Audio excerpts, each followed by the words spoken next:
Welcome to media from our Dracopolis Ideas Lab. All on your time, live or on demand. This is CSIS Online.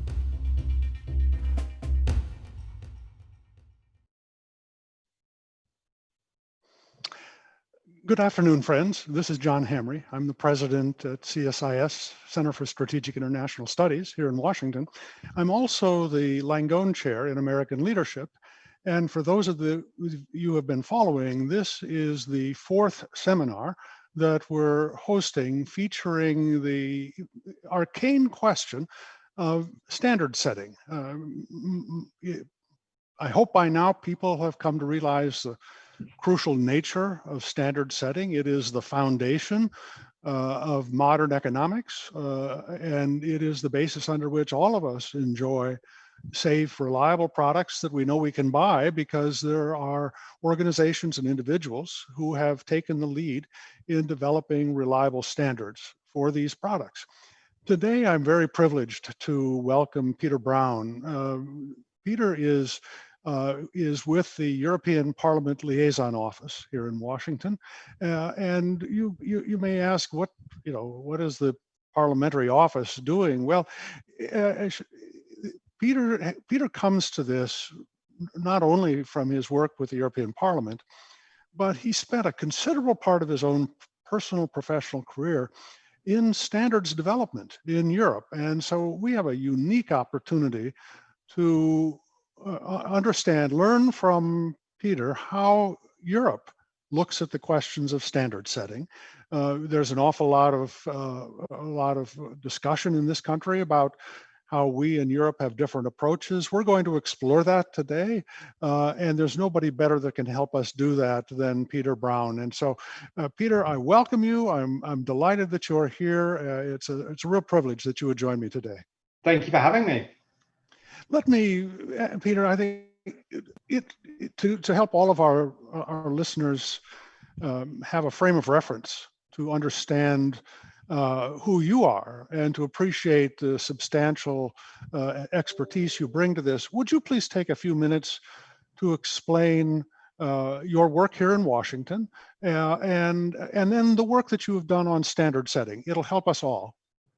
Sure, thanks, John. I've been following the series with some interest, and I've seen the sort of range of people you've had before me. I have to start with that sort of traditional public sector professional disclaimer that any of the views I represent here are those of my own rather than my institution, which also explains no suit, no tie. When I'm in my professional garb, then I'm in uniform, ready to go. I've been a civil servant, a permanent staff member in the European Parliament since 1990. I did take a substantial career break in that period, working in the private sector, and also been engaged in standards development, both at national, European, and global level for something over 20 years. The mission of our office in Washington is primarily to foster dialogue between legislators of the European Parliament, the main legislative body, directly elected legislative body of the European Union, between Parliament and US Congress, as well as between thought leaders, think tanks, and other opinion shapers and formers on both sides of the Atlantic.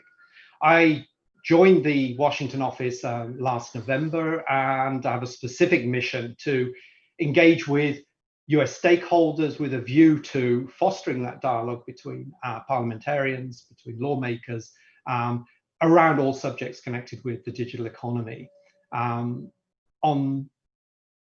Alongside that, and as a continuation of the work I did before returning back to the Parliament, I've been authorized to continue in an individual capacity as a standards expert, particularly in the International Standards Organization and IEC.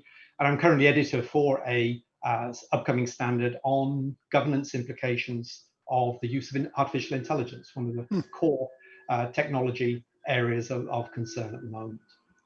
Oh, these are very important issues. We'll dig into them in a minute. Peter,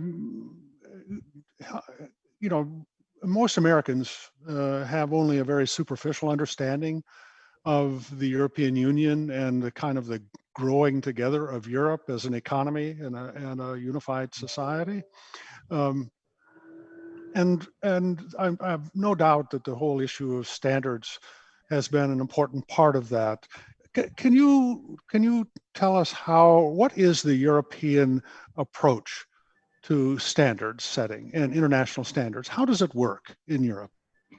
Sure. So to try and give you an analogy, I mean, imagine that alongside the federal government, every single of the 50 US states also are developing various standards covering everything from electricity voltages through to technical standards, technology standards, product standards, and whatever. And the headache you would have trying to align those at a federal level.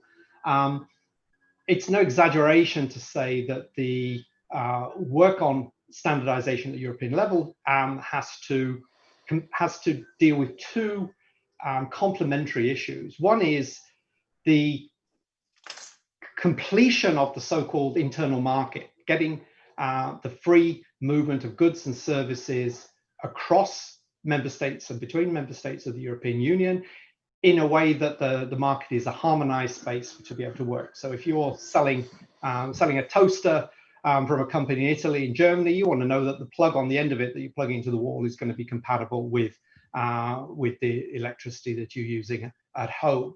So that's an issue of sort of internal market completion and improvement of the internal European market. But the second one is how you position the European Union as a whole and its component member states in trade relations internationally with third countries. And there, sometimes it's not possible to harmonize. So it doesn't matter how much you push or shove or yell, you're not going to get either the Europeans or the Americans to agree what is the correct voltage to be using in any electrical outlets. So the US aligns on 110 volts and the European Union largely on 230. But the fact that you have those different standards that are useful within their respective markets means that you're also able to build goods and compatibility between those, building on sort of interoperability between those different systems. So standards isn't always just about aligning and harmonizing, it's about enabling interoperability and enabling regulation or legislation to be built and layered on top of that. In the European space, we recognize what is called a sort of hierarchy of norms. So it's explicitly written into European legislation. And although there is an internal focus on this harmonization of internal market, in terms of external focus, we recognize that we're part of a global economy, that international global standards must take precedence in that area, particularly, they should be particularly used where they are compatible with what European law and European norms and regulations state. But underneath that global system, we have that sort of tandem system between national standards being developed and continuing to be developed by national standards bodies and at a European level. And there is a distinct European system. Can we dig into that just a bit? Because in previous conversations that I've had publicly with our audience, and then many private conversations, there's always a kind of a simple characterization that America develops standards from the bottom up, and Europe develops standards from the top down. Now, I suspect that's far too simplistic a way to characterize a complicated system the way you have it in Europe. Would you share with us how does it work in Europe? The role that the central governments and the EU government plays in standards development, and how does it contrast with how we do it here in the US?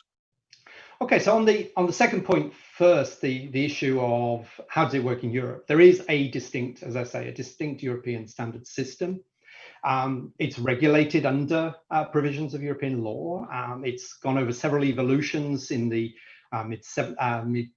mid 80s, late 90s, and most recently in 2012.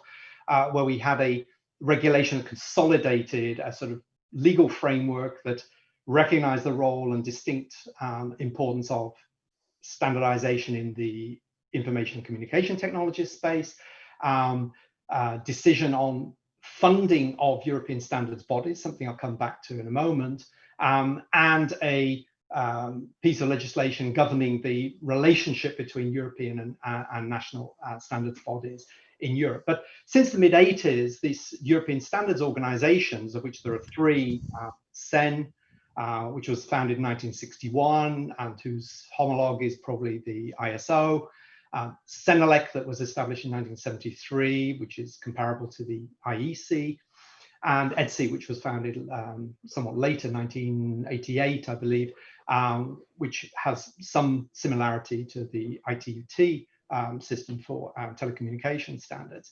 But since the 1980s, these three ESOs, as we call them, European Standards Organizations, have emerged as a sort of public-private partnership as part of what was considered as a new approach to the role of standards. And it's a multi-part model, which starts with, there is a piece of legislation that is required. It might be harmonization of electrical goods to standards governing electrical goods for sale within the European market.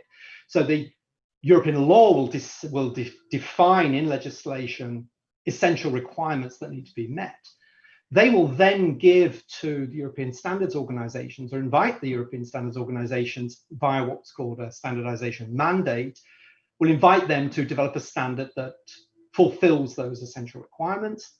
The standard is developed, and there is then, if someone says they're using that standard, there is a presumption of conformance to that legal requirement. If you do something else, you can do. And the issue about the voluntary nature of standards is something maybe we should come back to later in the conversation. But so the European standards body sort of developed very much alongside those needs within the European market. What distinguishes them, I think, from the US model is the fact that there is that direct funding to go out and standardize, this role of the so-called standardization mandate, and the fact that they operate alongside the various national standards bodies. The final thing about the European standard system, which was introduced in the 2012 regulation, was a recognition that the European bodies are not the be-all and end-all of everything to do with standardization. Not only the formalized recognition of international standards, which has been there for some time, but also the recognition of standards, so-called de facto standards, that come out from many other organizations.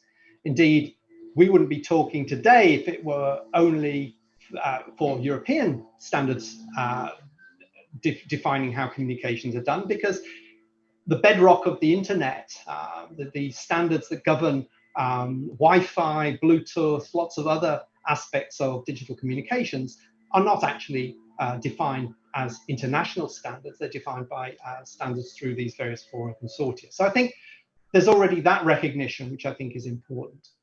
Now, to your point about the sort of comparisons with Europe, sure, the European standards approach is intimately linked to regulation, given the fact that, and we've talked about this before, you know, the European Union is still in a sort of genesis as an emergent, distinct polity in international relations. It's not just a intergovernmental body like the OECD or the United Nations. It has legal personality. It is established in its own right by treaty, and as such, much standardization work and much legislation is driven to reinforcing that idea of a single market, a common market, internal market, but as well as the economic and political union that the EU represents. Now, standards, we should remember, are, and this is true for the US as it is for the EU, they're voluntary. May not be known, but the United States Congress legalized the metric system in 1866. It's never actually been applied except for, I think, maybe NIST and NASA, and even there, not necessarily coherently. But it underlines the point there may be a standard, but its use is voluntary, and how it's used is dependent not on the standard itself, but by its intended use, whether that's contractually between private parties, or in the case of the public sector, as a matter of law, public procurement, or other measures that that drive the adoption of standards. And in that sense, I think there are a lot of things in common. Peter, can I ask you to reflect on the kind of the internal dynamics as corporations and governments think about standards in Europe? Europe has a theoretical market of 400 million consumers. The United States has a market of 350 million consumers.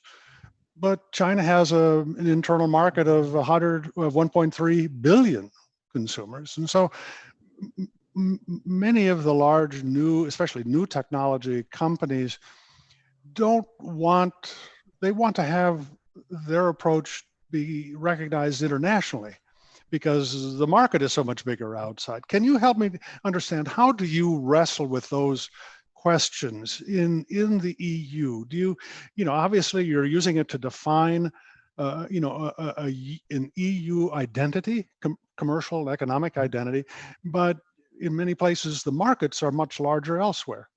How does that get reflected in your deliberations?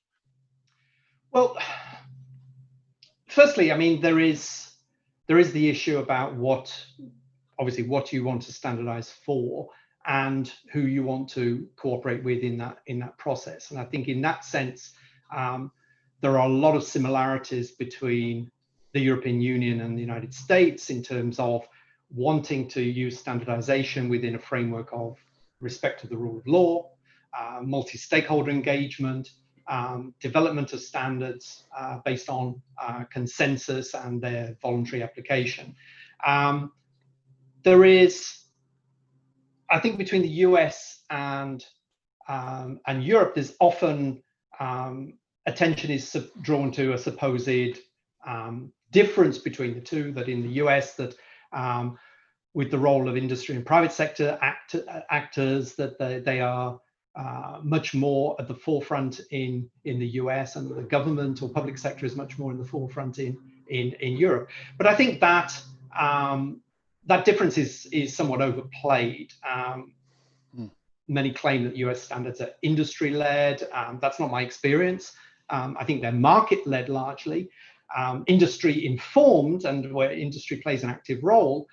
But standards are still extensively deployed by government, both as a major public procurer of services, which makes it a market leader, but also as a legislator. And I don't think that's so different from the situation in the European Union.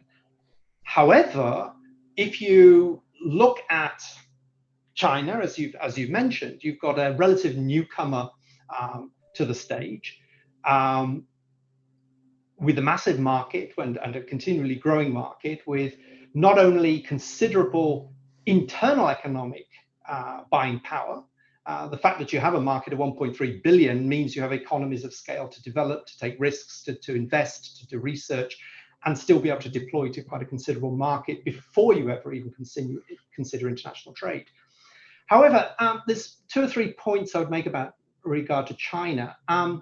Firstly, one of our senior members of the European Parliament, Radek Sikorski, who is the head of the European Parliament's delegation for relations with US Congress, was speaking again at a virtual event a few weeks ago, the EU Washington Defense Summit, where he said, and I would agree with him, he said, we all took a bet back in the 1990s over China, that it would become, first of all, a liberal economic force, and hopefully a liberalized political country.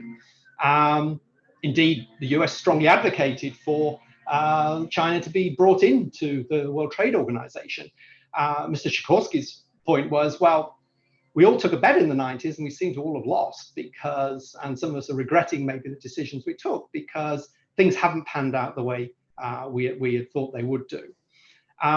So there is the issue, first of all, about the intentions and the directions that that particular actor is taking. And I'll come back to that in a moment. The second thing to remember is that standardization as a process is a massive competitive marketplace in its own right. Phil Wenblom from Intel, who you were interviewing, I think, a couple of weeks ago, along with Joe Batia and the director of NIST, Walt Kopan, he said, Intel itself has to be engaged in something like 300 different standardization bodies. So it's a massive competitive market, because even if they are voluntary, the more standards you can get ahead of, that you can influence the development of, that you can adopt and be seen to be adopting and get marketplace acceptance for, the greater your chance of being able to sell to markets where standardization is a prerequisite. And that's one of the reasons standardization is so important, because of those World Trade Organization rules about removing technical barriers to trade. So the issue, if you look at China there, is precisely that they have the wherewithal, the numbers, the competence, the research and development capability to, not necessarily in a scattergun approach, but in a very concerted way, get engaged in standardization work to further a domestic economic and political agenda. And there's no doubt that their growing involvement in standardization work is playing the game according to the rules that were set down, which is that organizations should be developing standards on a voluntary basis and trying to get them adopted in the marketplace, and that adoption being a basis for either government regulation or for basis for trade discussions and trade negotiations. But if I may, and China certainly, when we brought them into the WTO, had a different political leadership, and the current political leadership is very much promoting the resurgence and the revitalization of state-owned enterprises, so that the foundation, it doesn't share the same underlying dynamics as free enterprise economies and companies in free enterprise markets. So they do seem to be adopting a much more aggressive stand on standards. How concerning should that be to us? I think we're right to be concerned. We also have, I think, a responsibility in terms of mentorship and leadership, in the sense that neither the US nor the European Union directly or do not direct standards development. They are not giving guidelines about exactly what you should do. And I think, I'd caution anyone who thinks that they should. They play a background role, that's clear. They want standards to go in a certain direction that can facilitate trade negotiations, exports of their own companies' goods and services. We've seen examples where there are major concerns about standardization and the role it plays. I mean, as recently as, I think it was last year, President Trump issued an executive order on the role of the United States in artificial intelligence, and specifically called out the role of standardization, or the role standardization should play in furthering the United States' interests in development of artificial intelligence. And in that, and in my talks I've had with people from as varied as the US Navy College to colleagues in the European Parliament back home, there is an agreement that if you're going to develop standards in artificial intelligence, particularly if you're thinking about things like automated or semi-automated weapons systems, you sure as heck want everybody on board, because the risk of something going wrong where you're not using common agreed standards are high for everybody. So there is a, I think everyone's on the same page in terms of the importance of standardization in key strategic areas. I think the differences come on two areas. One is an understanding about the voluntary aspect of standards. And I can't stress this enough, that standards in and of themselves need to be, they cannot be mandated. They're voluntarily adopted, and that's part of the deal, if you like, within WTO rules. The fact that the standards themselves are voluntary does not preclude, as we've said before, that a government can require, for example, that a certain standard be used for procurement for certain service, and it's actually a good basis to do so, because if you're trying to procure public services, you want to do that on defensible objective criteria, and standards are a very good basis to do that.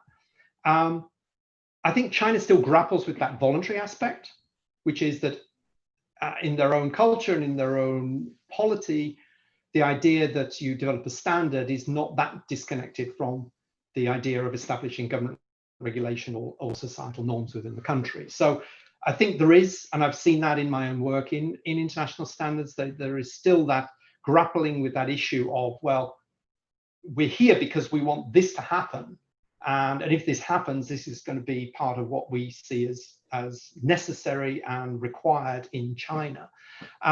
Whereas there's a recognition, I think, in other parts of the world, well, you win some, you lose some. Sometimes you have several standards for the same type of product and services. And as I say, it's a marketplace and people choose which one they think is most appropriate. So I think that's the first thing they grapple with. The second one is more a cultural and political one, which is the nature of the standards development process, which is essentially consensus-based. And in that consensus is not the same as unanimity, first of all. I think people mistake the two. They think that, you know, if you don't like something and you object and just veto something, that's the end of the story. But consensus is the absence of sustained opposition, which means you can object to something, but you have to articulate the reasons why and give justification to the rest of the experts in the room that you cannot proceed. And there's a long history of that being both a problem and a necessary part of the process, where you could have 50 people in the room who want to do X, and one person says no, and here's why. Now, it could be that one person saying no articulates very clearly why it may be dangerous or wrong to follow the view of the massive majority. And if he or she manages to articulate that and talk people off the ledge, then that's a exercise of consensus where a reasoned opposition is given and where it's sustained. But you can also have situations where people just object till they're blue in the face and won't actually have a rational argument, except that they don't like it.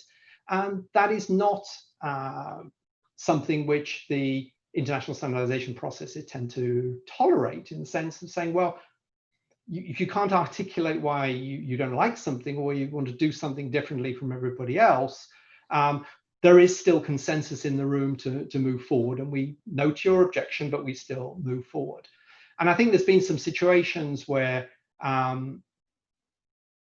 and I've had that myself, where you've had to take a delegation out of the room, call time out, and sort of explain to the delegates that they're just not necessarily yelling and shouting, but being very obstinate in taking a certain position is not the way that consensus is developed. So I think there's an element there where it's a sort of newbie aspect, where, you know, the learning of new roles, of being lenient with new players to get them to understand the ropes and the way things are going on. But I think we're beyond that now. We now see, I think, in a number of emerging areas, a more concerted effort to not necessarily game the system, but to play every angle that can be played, knowing that the goal, the prize, is to get a standard recognized at global level that holds up in the court of opinion known as the WTO, and that can be the basis for forcing a hand in trade and trade negotiations. And I think in that aspect, the sheer size of numbers and expertise is a challenge. We want the expertise, we welcome the expertise, and that it has to be broadened. But the numbers game shouldn't end up being, shouldn't end the consensus model. And I think that that role of state actors sort of marshalling and orchestrating a national delegation to try and push something through is not something which is, it's anathema to the whole sort of culture of the international standards processes.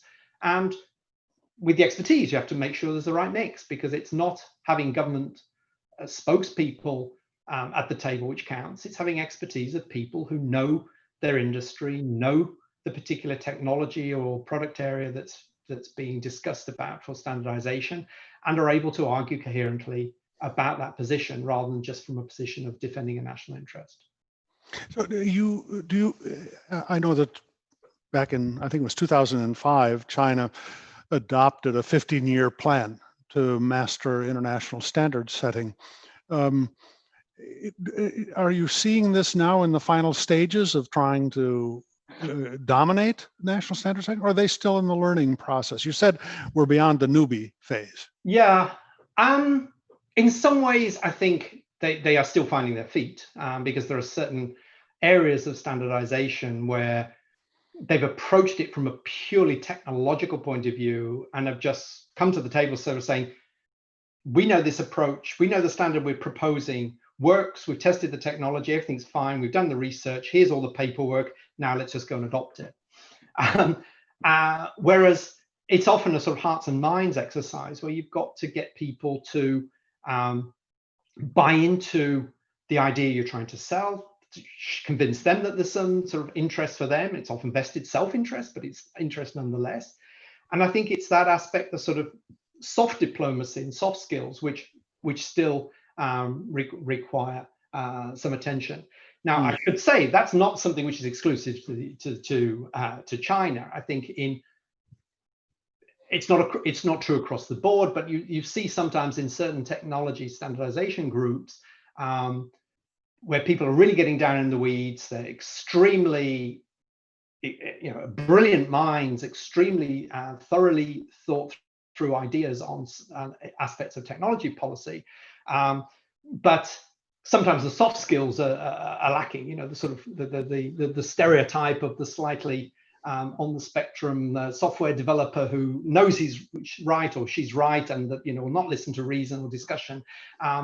That resonates across the industry, I think. So it's a problem that we all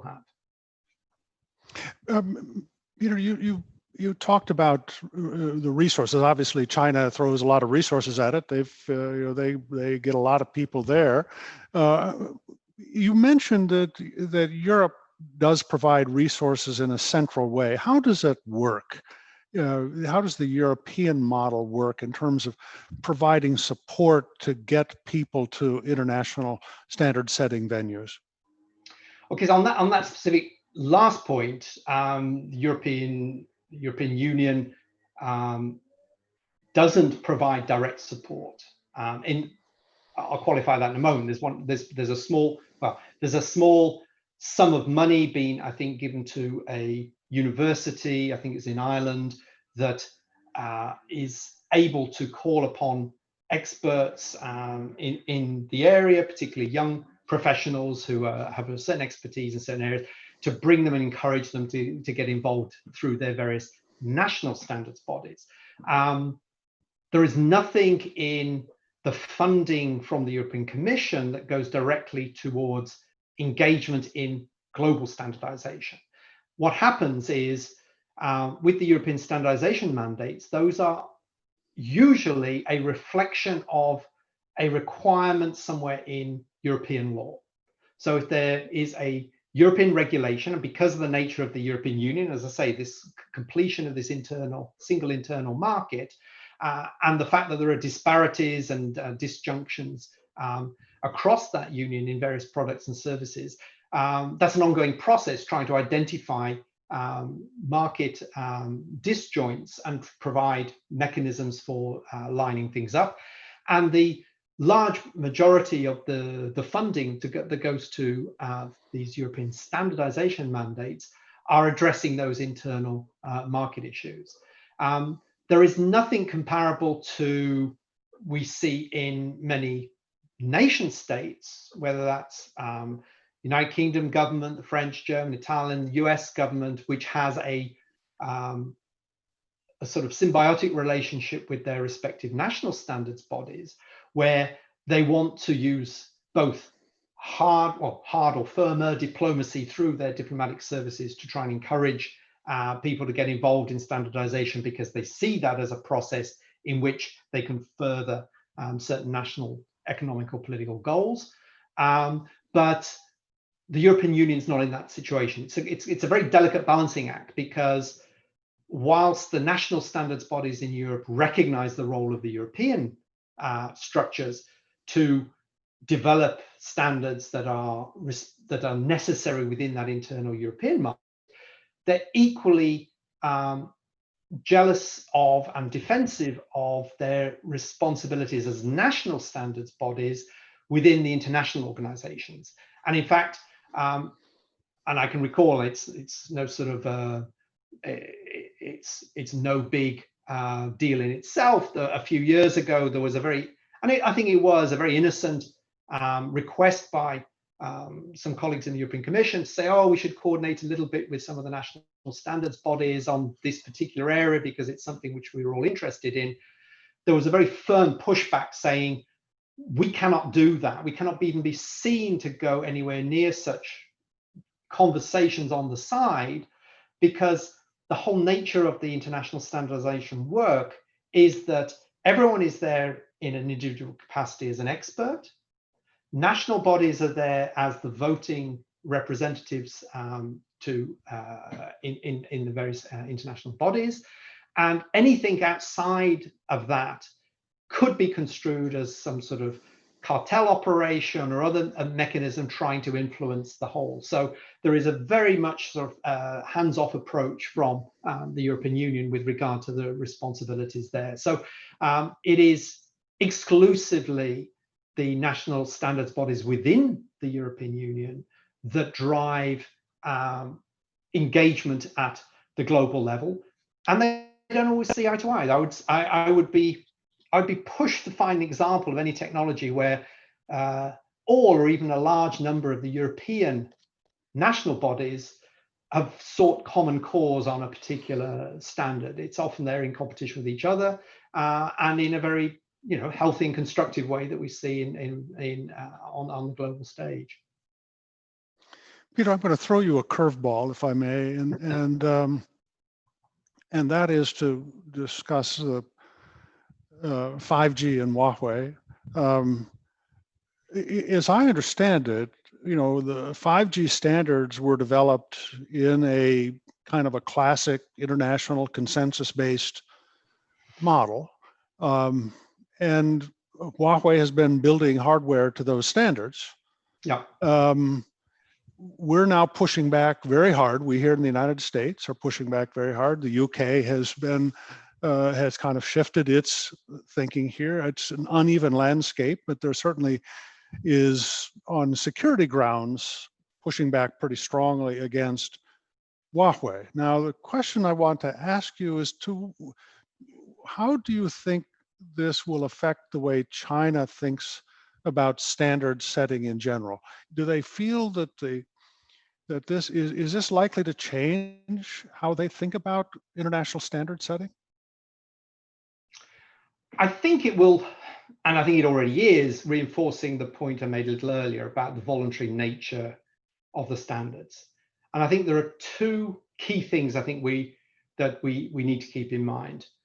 One is that issue that standards are voluntary. It's regulation and government policy that builds on those standards, which make something stick and make something fly.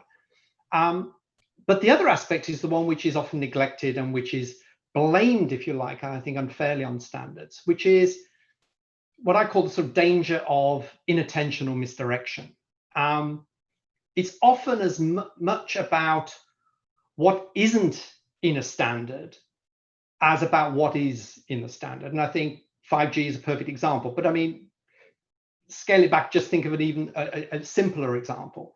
You have a USB cord that you want to plug into your phone, and you buy a new charger, you go to Costco or Tesco or wherever you may be to buy a charger, probably made in China, third-party provider, you see it supports the USB standard, you're fine with that. You plug your phone in, you charge your phone, and as far as you're concerned, you're using the USB standard. There is nothing in the USB standard that says a device sold bearing the USB logo cannot contain software, cannot contain elements that will try and establish a data link with the device that's being connected. That's not a failing of the USB standard. The USB standard has a very simple protocol which you conform to, whether for charging or for data transfer. However, that doesn't stop a potential malicious actor planting software or firmware within a innocuous looking charger with a view to being able to plant malware on a phone or other device, with a hope that somehow that will connect somewhere and compromise the security of some other system. That's not the fault of the standard. That's the fault of what I call this inattention and misdirection, which is that you worry so much about what goes into the standard, you don't think enough about the regulatory and contextual aspects in which that standard's being used. I don't think there's anything inherently wrong with the 5G suite of standards, the protocols that are involved, the innovation that it opens up. I mean, I was at the CES show back this January, seeing some of the presentations and some of the prototypes of products coming out on the market are quite literally mind-blowing in terms of the extent. But it's rather it's not so much what's in the standard, it's what's coming with the product in the supply chain. And I think that's the concern everyone has, is Huawei, ZTE, or other suppliers are producing so many products in an increasingly complex supply chain that it's difficult to identify where there may be deliberately malicious or malign activity or intent, where there may be, through neglect, there may be security loopholes because it wasn't required of that particular standard and that product wasn't supposed to be used in this context, and it's being used somewhere that wasn't originally intended, but its use was considered a positive for a particular product. And it's only after the fact that you start to think about what the implications might be, whether it's in terms of security, in terms of privacy, in terms of vulnerability risk, and so on. So I think it's right to look and shine the light on the issue that 5G has given rise to, but I think it's illegitimate to sort of throw the baby out with the bathwater and say that it's the fault of the 5G standards that we're in the situation we are.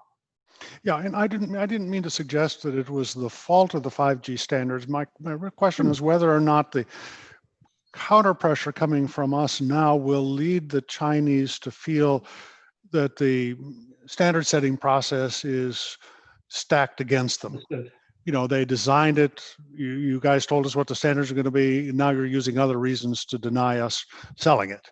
I personally happen to think they're very valid security issues here. But yeah. I just wonder, how do you think it will affect how they think about standards going forward?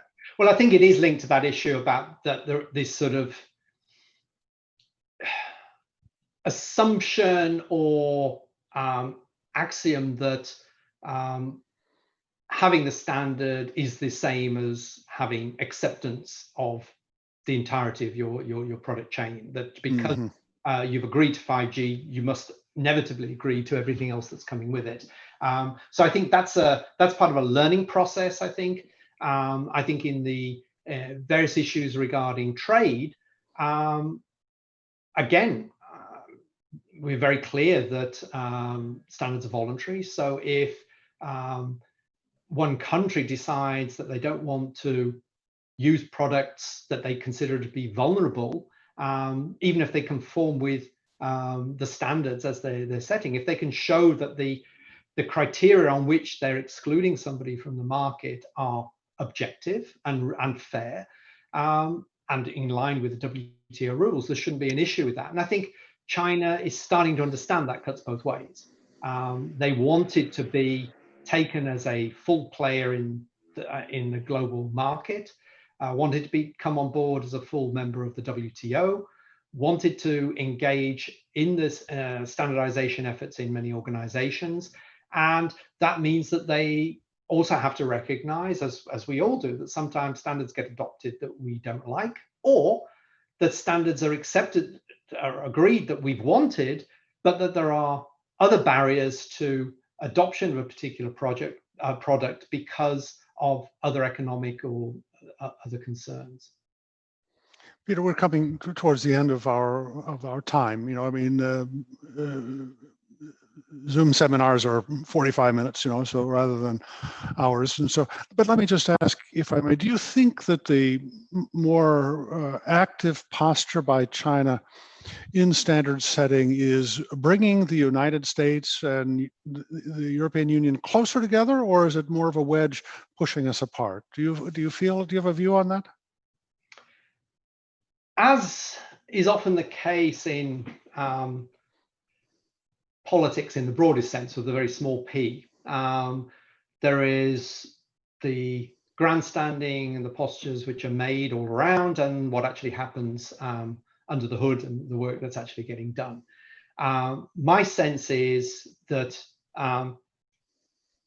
European national standards bodies, European industries and actors very much have common cause with the United States in maintaining and strengthening this consensus-based model on which the international standardization system is built, and they are equally concerned to ensure that that model stays in place and isn't undermined by any not necessarily China, but any national state actor playing an increasingly aggressive and assertive role in that process. So I think in that sense, the work on the ground is very clearly collaborative. I think there are failings, or there are areas where we're falling short, and that is that the role of standards is rarely touched upon in educational training. Now, that's served me great as a consultant, my consultancy work in the past. But there's a dearth of standards expertise, I think, in businesses, understanding not just that you send someone to a standardization meeting because you've got a great new technology or innovative idea that you want to be out there in the standard space because you want to be ahead of the curve on this one. It's great having the technical experts there, but this issue of soft skills, of the quiet diplomacy, the leadership issues, I think is where in the West we're as lacking as anyone else. And I think as tensions rise, potentially, you know, with concern about one country having undue influence, or there being, you know, state actor being active in the place, the way you counter that is by putting more resources in those soft skills and having the people in the meetings are able to defuse and deal with those sort of situations, rather than other state actors saying we should be at the table as well. And I think that's a danger that I think both the US and the EU should avoid. Yeah, no, I thought that's very wise counsel. You know, you started, Peter, and I should re-emphasize it for all of our listeners, that you've been speaking here in your personal capacity, not in any formal government capacity, but I would venture to say I think anybody in the European Union would be very proud of the way you've presented your views to us today. It's been really very, very good. Any final comments that you might have you want to share with us? I mean, a couple of very short points. One is, you know, to remind people, that the listeners, that, you know, standards establish a basis of objective comparisons, and they don't reflect or impose norms on their own. They just allow those norms to be more clearly defined. Yes, we're using meters. Yes, we're using pounds per square foot of pressure. No, we're not going to be using this type of standard.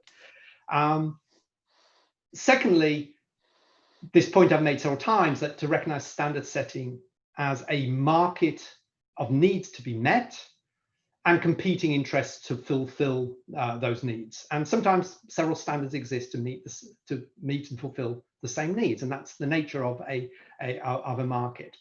The role of the regulators is to address what isn't in the standard. This point about what I talked about inattention. I think it ill behoves regulators to say, you must develop a standard to do X, Y, Z, and this is how it shall be. It's better to take that hands-off approach, saying, well, there are certain requirements we want, and if the standard articulates those well enough that we can use, they will use that in further regulation. And I think that wraps to that fourth and final point, which is, don't confuse standards and regulation. The first supports the second, not the other way around. Very, very wise perspective and a wonderful way to bring this to a conclusion. Peter Brown, thank you. It's been a real pleasure to have you with us today. I know I learned a lot listening to you, and I'm sure the rest of our audience participants did, and we look forward to continuing to work with you on this. Thank you. Thank you, John. Thanks for the occasion. Thank you. Delighted that you were here.